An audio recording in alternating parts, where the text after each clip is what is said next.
ফাতিমা বিনতে কায়েস রাইয়াল্লাহু আনহা বলেন, আমি রাসূলুল্লাহ সাল্লাল্লাহু আলাইহি ওয়াসাল্লাম এর ঘোষককে ঘোষণা করতে শুনলাম যে সালাতুজ জামিয়াহ অর্থাৎ জামাতে সালাত দাঁড়িয়ে গেছে। আমি মসজিদে গেলাম এবং রাসূলুল্লাহ সাল্লাল্লাহু আলাইহি ওয়াসাল্লাম এর সাথে সালাত আদায় করলাম। আমি ছিলাম মহিলাদের সেই সারিতে যা পুরুষদের কাতারগুলোর ঠিক পরেই ছিল। রাসূলুল্লাহ সাল্লাল্লাহু আলাইহি ওয়াসাল্লাম সালাত শেষ করে মুচকি হাসতে হাসতে মিম্বরে বসলেন। তিনি বললেন, প্রত্যেকে যেন নিজ নিজ জায়গায় বসে থাকো। এরপর তিনি বললেন, তোমরা কি জানো কেন আমি তোমাদেরকে একত্রিত করেছি? তারা বললেন, আল্লাহ ও তার রাসূলই ভালো জানেন কি। তিনি বললেন, আল্লাহর শপথ, আমি তোমাদেরকে কোনো কিছুর প্রতি উৎসাহিত করতে বা ভয় দেখাতে একত্রিত করিনি, বরং আমি তোমাদেরকে এই জন্য একত্রিত করেছি যে তামিমদারি ছিল একজন খ্রিস্টান লোক। সে এসে বায়াত গ্রহণ করেছে এবং ইসলাম কবুল করেছে। সে আমাকে এমন একটি কথা শুনিয়েছে যা আমি তোমাদেরকে দাজ্জাল সম্পর্কে যা বলেছিলাম তার সাথে হুবহু মিলে গেছে। সে আমাকে বলেছে যে সে লখম ও জুয়াম গোত্রের ৩০ জন লোকের সাথে একটি সামুদ্রিক জাহাজে চড়েছিল। সাগরের ঢেউ তাদের নিয়ে ১ মাস পর্যন্ত খেলা করল। অবশেষে তারা সমুদ্রের মাঝে একটি দ্বীপে গিয়ে ভিড়ল। তারা ছোট নৌকায় চড়ে দ্বীপে প্রবেশ করল।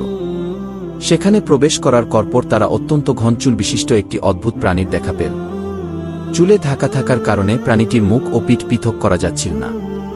তারা বলল, ধিক তোমাকে, তুমি কি? প্রাণীটি বলল, আমি হলাম জাসাসা, গোয়েন্দা। তারা জিজ্ঞেস করল, জাসাসা কি? সে বলল, হে লোকসকল, তোমরা গির্জার ভেতর এই লোকটির কাছে যাও। সে তোমাদের খবরের জন্য অধীর আগ্রহে অপেক্ষা করছে। তামিমদারি বলেন, যখন সে আমাদের একজনের নাম ধরে ডাকল তখন আমরা ভয় পেয়ে গেলাম যে এটি শয়তান হতে পারে। আমরা দ্রুত গির্জার ভেতর প্রবেশ করলাম। সেখানে আমরা বিশাল আকৃতির একজন মানুষ দেখলাম, যেমনটি আমরা আগে কখনো দেখিনি। তার 2 হাত ঘাড়ের সাথে এবং হাঁটু থেকে গোড়ালি পর্যন্ত লোহার শিকল দিয়ে শক্তভাবে বাঁধা ছিল। আমরা বললাম, তোমার মরণ হোক।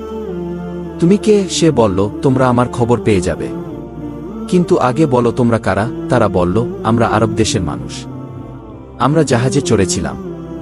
সমুদ্র উত্তাল হয়ে আমাদের 1 মাস পর্যন্ত ঘোরালো। এরপর আমরা তোমার এই দ্বীপে ভিড়লাম কি?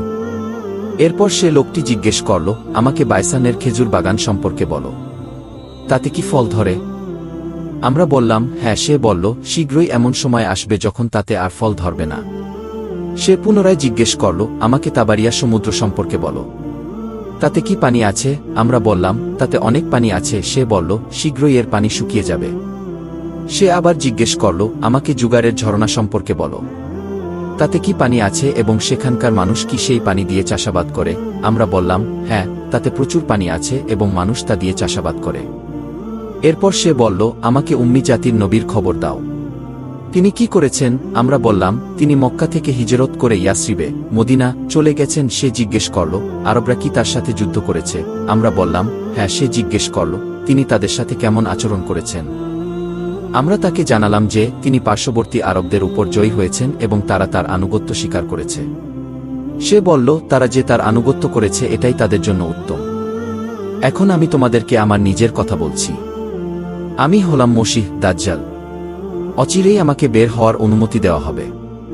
আমি বের হয়ে 40 দিনের মধ্যে পৃথিবীর সমস্ত জনপদ ভ্রমণ করব, তবে মক্কা ও তাইয়েবা মদিনা ছাড়া এ 2টি স্থানে প্রবেশ করা আমার জন্য নিষিদ্ধ করা হয়েছে।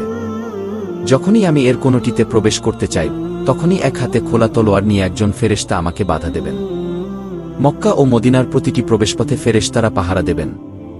ফাতিমা বিনতে কায়েস রাইয়াল্লাহু আনহা বলেন, রাসূলুল্লাহ সাল্লাল্লাহু আলাইহি ওয়াসাল্লাম তার হাতের লাঠি দিয়ে মিম্বরে আঘাত করে বললেন, এটিই তাইয়েবা, এটিই তাইয়েবা, এটিই তাইয়েবা। আমি কি তোমাদেরকে এ কথাটিই বলিনি? লোকরা বলল, জি হ্যাঁ। রাসূলুল্লাহ সাল্লাল্লাহু আলাইহি ওয়াসাল্লাম বললেন, তামিমদারির কথাটি আমার খুব পছন্দ হয়েছে, কারণ তা আমার কথার সাথে মিলে গেছে যা আমি মক্কা ও মদিনা সম্পর্কে তোমাদের বলেছিলাম। শোনো, সে আছে সিরিয়া সাগরে অথবা ইয়েমেন সাগরে। না, বরং সে পূর্ব দিক থেকে আসবে, সে পূর্ব দিক থেকে আসবে, সে পূর্ব দিক থেকে আসবে কি? এবং তিনি হাত দিয়ে পূর্ব দিকে ইশারা করলেন। সহিহ মুসলিম হাদিস নং 2942।